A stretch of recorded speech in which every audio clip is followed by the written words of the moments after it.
I'm Bruce Levell, the Executive Director of the National Diversity Coalition for Trump, and great to have you here. Yeah. Vice Chair of the National Diversity Coalition for Trump and Attorney Brunell, Donald-Kyei. Great to have you with us tonight. Thanks so much. Brunell, let's start with you. We're seeing reports that Trump may double the number of African Americans voting for a Republican presidential candidate this year.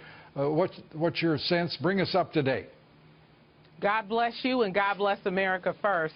Well, I appreciate what I would both. say is, you're so welcome. What I would say is this: Donald Trump has made the appeal to the black voter. He has said, look, I'm not Jay-Z, I'm not J-Lo, I'm not Trina, I'm not going to entertain you. But what I am saying is, look, I have a contract with African Americans and Latinos. I want to put $100 billion into your communities over the next 8 years. Not only that, I'm going to put $20 billion into school choice.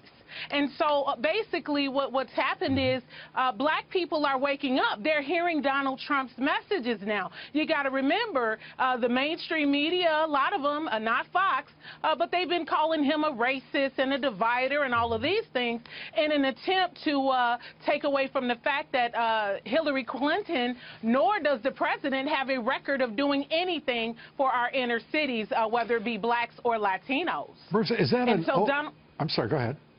Go ahead, sure. Brunell. So Donald Trump has a great message. He's saying, I'm not going to shuck and jive for your vote. I'm going to put money where my mouth is. I'm going to make your communities prosperous. And that's what black people want to hear.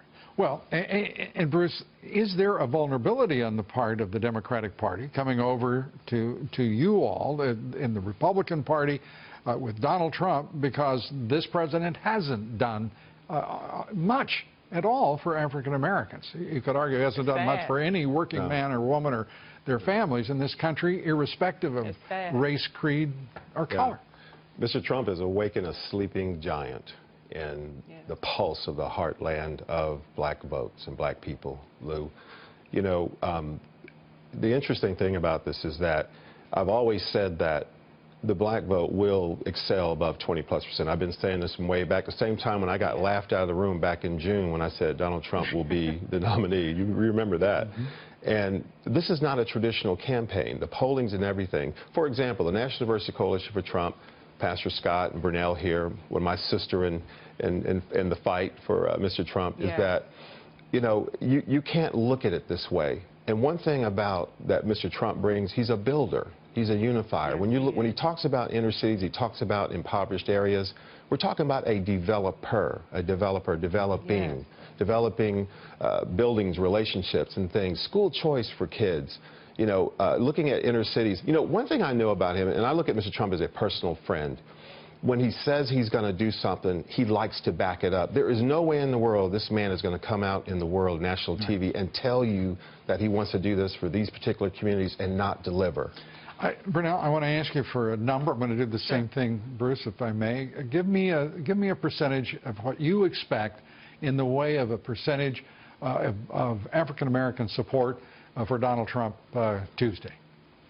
What I would say it's probably going to be about 16 to 25%. And what I'm going to tell you is this: black voters, Latino voters are paying close attention to what's going on with the president and our Attorney General, Loretta Lynch. You got to remember, when the head is rotten, in order to save the body, we've got to cut the head off. And that's what black and Latino voters are understanding, that they don't matter. Black lives don't matter to the Democratic Party, only vote.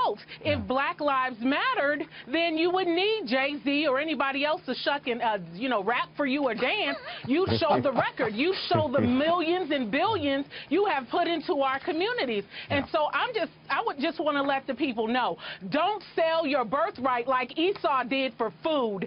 Take your vote, your Democratic vote. If they're split ticket states, vote Trump and then vote any other way you want to vote. But put that $100 billion, that $20 billion that Donald Trump is offering, make him prove it to you. Give him 4 years. Give him a chance. Give him a chance. Bruce? You get to follow. I don't know if I can follow Brunell. That's what everybody wants to do, is follow Brunell. We need that money for our communities. We need our money. Yeah, she's absolutely right. And Tuesday we're going to show that this is not a traditional campaign. Donald Trump is the champion. There is a strong silent majority for the black vote that we're going to deliver, and it's going to be what we say, Brunell, huge, absolutely huge. Huge. No, I still want that number. Don't try to. Well, I've always been saying above 20%. I've always said that. All right. I've always said that. We got 16 to 25 and 20. I'm going to be the arbiter on this, but anyway, I appreciate it so much. Yeah. Brunell, thanks for being with us. Bruce, thank you very much. Thanks for having me.